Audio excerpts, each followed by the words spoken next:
Hey everybody, I'm your host, Ch24, and if I remember correctly, K-Cat, you said this starts inside a memory orb, or something like that, but I'll try not to get confused. The battlefield was strewn with bloody corpses under a charcoal gray sky that heaved and threatened rain. I was dying, or more precisely, my host was dying, and, trapped in his memory, I was along for the ride. Oh, it explains Part it of my pretty mind early. remained coherent enough to wonder about that. I could feel the press of metal against my host's head, a helmet which could easily hold a recollector. Was I going to experience death? Yeah. The rest of my mind was overloaded by the pain that tore at my abdomen. My host had fallen against the wall of the trench, head propped up just enough to see that most of his body below the stomach was no longer as attached as it should be. Oh, that's a horrible I could see his position. intestines and internal organs spilling out onto the recently dug dirt. Mercifully, I couldn't feel that. My host had lost all feeling below the top of the wound. He was already dead. He must have known it, but his body just hadn't gotten the message yet. Who was I? I had assumed this was Applesnack's memory, since it came from one of the orbs in his memory case. But that seemed unlikely now. Between the armored barding and the blood, I couldn't be sure. Several Pegasi flew back and forth over the battlefield, searching, relaying messages, or calling out names. God, For you a know what? All the races in the war, the Pegasi have to be getting it the worst. Because we're in an age of armor-piercing, rapid-fire AA guns, flat cannons, laser guns, robotics, drones, and the fucking Pegasi are the guys flying around. Their armor can't be heavy. Or see, the more well-made and protective an armor is, the heavier it is. That's why power armor requires things like hydraulics and, well, power, because it's so protective, but it's so fucking heavy. So the more protective an armor it is, the heavier it is. Pegasi have to be light to fly. They can't carry that much if they're going to be flying, especially if they gotta fly fast and they gotta carry their weapons and shit. So they gotta be getting it the worst in casualty amounts because they're the most unprotected. There are no jets. There are no helicopters. They are it. They have the fuckers fly, and the zebras probably got rope.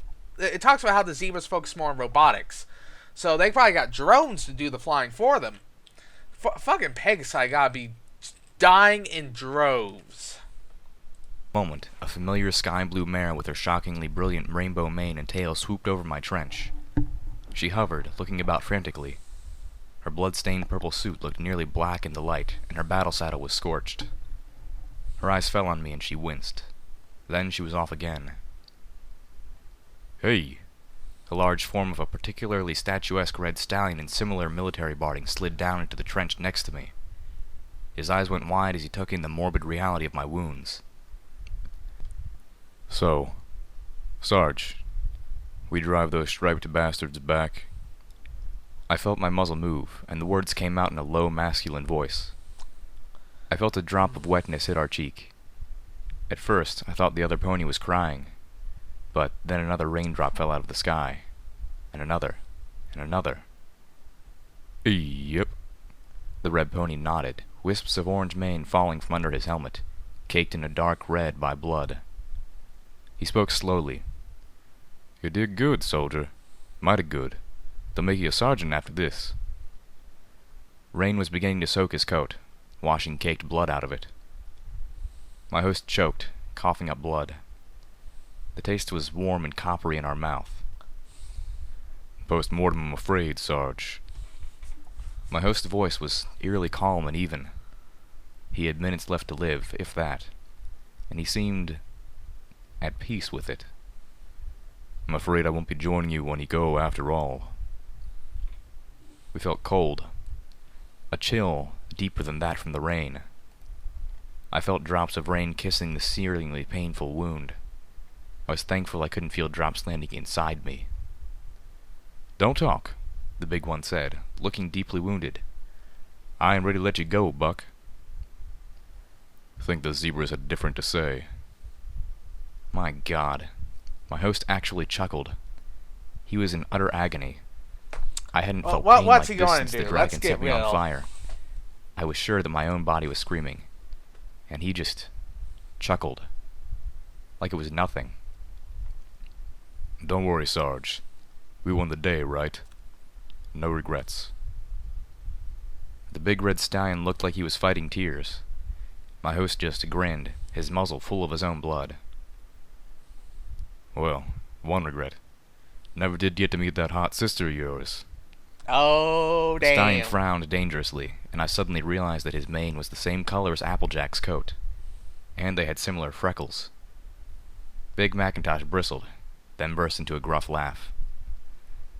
Now you gotta pull through, he grinned, so's I can buck your backside, boy. It's over there. It was too late. On the wall. Darkness was already creeping into the edges of my host's vision. The Reaper pony had come to take him home. Wherever home was before Celestia and Luna were goddesses, that is. Oh, I fucking hate My that host tilted shit. his head back, Like- staring into... Like, I really fucking hate the whole alicorns are gods thing. It doesn't fucking work. It just doesn't. Like, to the darkening sky, feeling like the it's rain on clear his that's face not for the last actually time. what it is here. A They're not flock of Pegasi gods. soared in from It's just overhead, little pips of two of them pulling a dumbass. passenger wagon full Well, of no, other it's ponies, not mostly dumbass. unicorns. All the Just newcomers doesn't were know barding better. of yellow and pink and carried saddleboxes with little butterflies on them, just like velvet remedies. All except the lead pony. She didn't need the uniform. Fluttershy already was the uniform. Damn. Oh dear. The shy Pegasus pony looked over the hills and trenches full of dead and dying. Her eyes filled with tears and she began to tremble. But she stomped a hoof down and forced herself to find her voice. Oh, okay. Everyone, please be calm. We're going to help. Fluttershy turned and called out to her team. Please, if you would take your positions, and hurry. Thank you. Seeping shadows had nearly engulfed my host's vision, and his other senses were fading fast. I was looking at the world from the bottom of a deep, dark well. Thankfully, the pain was at the top of the well, far away from us. We closed our eyes. It was hard to open them again. Our eyelids were heavy, like they were made of gold. When we did, there wasn't much to see. Just clouds and rain, barely visible. We were in a much deeper well. Fluttershy's head moved between us and the clouds, looking strangely upside down, cringing at the sight of my host. Oh no. She dashed up to us. I think we can help. Just, please hold on. We strained to speak. It only came out as a whisper. Cybernetics? A It's bit pretty beyond gone you. for that. Go help the ponies who can. Our words trailed off. There was no more energy to put behind them. That was enough, hopefully, to get the point across. A unicorn in a yellow and pink dress stepped into view. Fluttershy, she said, her voice the whisper of a whisper. We're ready for the test run. The world faded to black, a black that was all-encompassing. No sight, no sound, nothing to smell or feel. Even the taste of blood was gone from our mouth. We were dead. We should have been dead. But a pleasant warmth was spreading through us. I could feel it all the way to my host's tail. The world came rushing back like we were being released from a memory orb. There was no pain. It was replaced by the bone-deep chill. Our body was soaked in the rain. The trench had become squishy with mud. We the opened fuck? our eyes. Oh, there we go. That was just my dad talking about health card shit. Our body was healed. Complete. It was a miracle. It was impossible. What did you do? I heard a mare's voice cry out from above. I looked up to see the rainbow-maned mare dive out of the sky, a rainbow-colored wake stretching out behind her. Fluttershy, what did you do? Rainbow Dash stopped, hovering in the air, staring in utter shock at her fellow Pegasus. We healed them. Fluttershy said graciously, her voice somehow filled with happiness, but not a hint of pride. Several of her unicorns were trotting up to stand by her side. I know that, Rainbow Dash assured her. But how? Fluttershy blushed, looking pleased. We call it a mega spell. Rainbow Dash blinked. A what now? One of the unicorns cleared her throat, and Fluttershy took a meek step back, allowing the mare to explain. It's a new underlying spell framework that allows smaller spells to be augmented in scope and intensity. The blue Pegasus looked lost, and worried. This way, Fluttershy claimed. we can heal everyone in the battlefield with a single spell. No one has to die because we couldn't get to them in time. Everyone. Every? Rainbow Dash turned her stare over the battlefield. My host did too. Everywhere, ponies were getting to their feet with expressions of awe and bewilderment. Only the dead remained dead, their corpses strewn across the hills and filling the trenches. The wounded, even those on the very brink of death from impossible wounds, were healthy and whole. Like my host. All of them? And like the zebra who was pulling herself from amongst the bodies, a zebra sword clutched in her mouth, crackling with electrical fire. Rainbow Dash shouted at Fluttershy. You healed everyone? Indiscriminately? Even the zebras? Do you know what you've done? Do you know how many ponies died here today? Rainbow Dash bellowed. And now we have to fight the whole damn battle over again. I could hear the yellow Pegasus squeak, beginning to cry. My heart broke at the sound. I wanted Applesnack to turn towards her. I wanted him to comfort the mare who had just saved his life. No, fuck that shit. But he didn't even spare her a glance. Instead, my host lowered his head, sinking his teeth into mud to pull up his rifle, ignoring the slimy texture and earthy taste. Shots began to sound across the battlefield, outside the trench. Fluttershy, get down! Rainbow Dash cried out a moment before the blue Pegasus tackled the yellow one, sending them both rolling into the trench next to me, her wing catching the wake of a missile as it shot over the trench and exploded, raining dirt down on us. The battle was engaged. Again.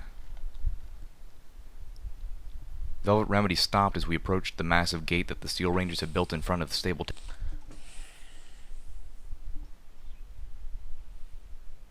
What? Okay. I hate Naruto. I do, but there's one part that got me. It's when Pain was explaining the plan to Naruto and how, when people hurt, they understand each other and, all that kind of stuff. And what Fluttershy did, what she did, was fucking stupid. Like, what's the point if you could...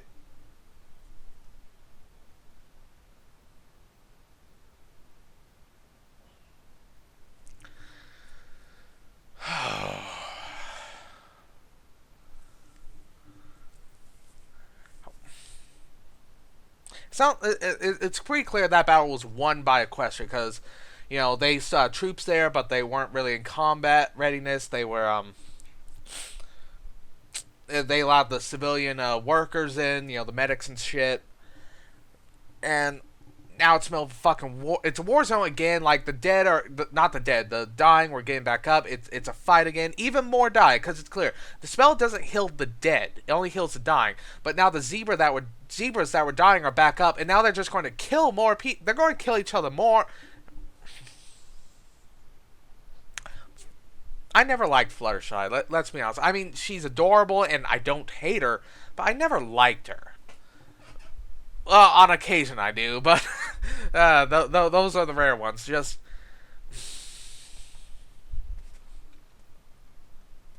fuck it. Tech headquarters.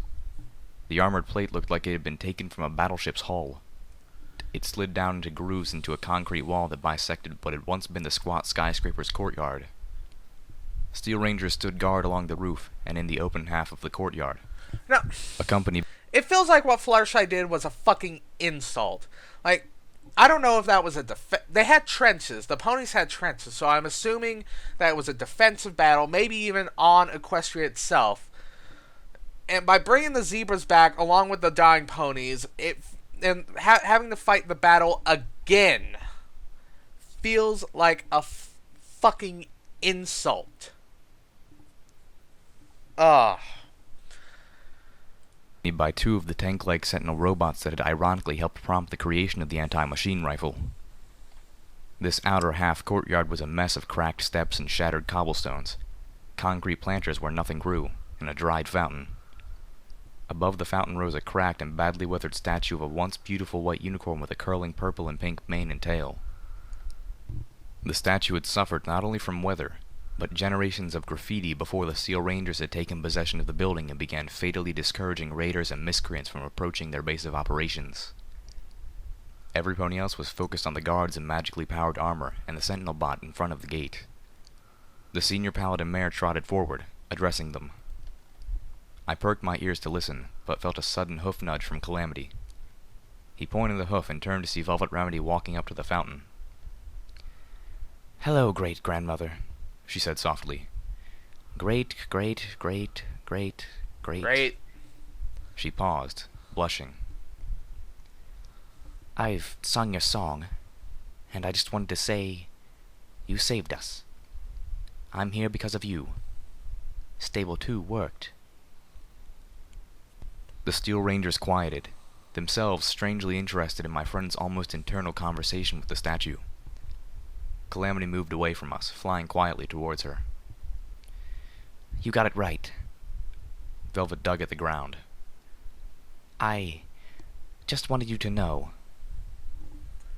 There was a tear in her eye as she turned and stepped away, moving to rejoin us. Calamity landed next to her, wrapping a foreleg around her in comfort. Velvet Remedy stopped, leaned into the embrace, and sniffed once. Then she broke away, wiping a tear and returning to her place beside me. Firelight fluttered out of the sky and landed on the statue, causing the Steel Rangers to fall into battle stances. "At ease," Steelhose rumbled. I was willing to bet that, behind his mask, he had rolled his eyes. "Those things are dangerous," one of the knights explained. I chuckled grimly to myself. "Yeah, she might lift your visor and breathe, baking you." The mental image was grotesque. Having seen a pony killed cruelly like that was horrifying. But somehow the image of Firelight pulling the same trick struck my funny bone. Hey, she's a phoenix, man. Goddesses, Don't fuck there really around with was that something shit. wrong with me. The nightmare next to me, the one with the machine gun battle sound, giggled in her armor. "You can't lift the visor in these helmets." She turned to me. "That would be a serious weak point in the armor. I can't imagine such a design getting through the shield committee." I don't know exactly what she was talking about, but I gleaned the idea. Yeah, it wouldn't," I agreed. "If protection was the primary goal of the armor." "Well, what other purpose could armor have?" She scoffed. Intimidation? Intimidation. What the fuck? Behind us, Calamity had flown up to look Firelight in the eyes. "You crap on it, and she'll kill you. Fair warning." A sky-rending squeal tore the air. Above us, the giant arm of a crane swung into view from behind the wall. The massive steel talons on the end of it lowered and grasped onto the metal gate. Slowly, with the tortured cry of metal grinding on concrete, the gate to the Steel Rangers Citadel and Stapletech headquarters lifted to allow us access. "Poppy Seed," the nightmare next to me said. What? What name? Hmm? I blinked, confused. "My name," she said. "I'm Knight Poppy Seed." Oh. At my continued blank expression, she expounded. "Poppies are a flower from Zebraland. They have seeds." "Oh." I smiled back. "Little Pip." I lifted my right foreleg, showing off my pip-buck. "Pip is short for Pip-Buck," I told her, choosing to conveniently forget my name was my mother's play on Pipsqueak. "All the ponies in the stables have them." Even as I said that, I wondered if that was true considering the often fatal strangeness of the other Stapletech stables. Yeah. I looked beyond the lifting gate, a sudden lump in my throat. "Well, in my stable at least." "Really?" Damn it, I was going to stop there. Oh well. Oh, little Pip getting all the fucking mares. You bastard. Also, Fluttershy just fucked.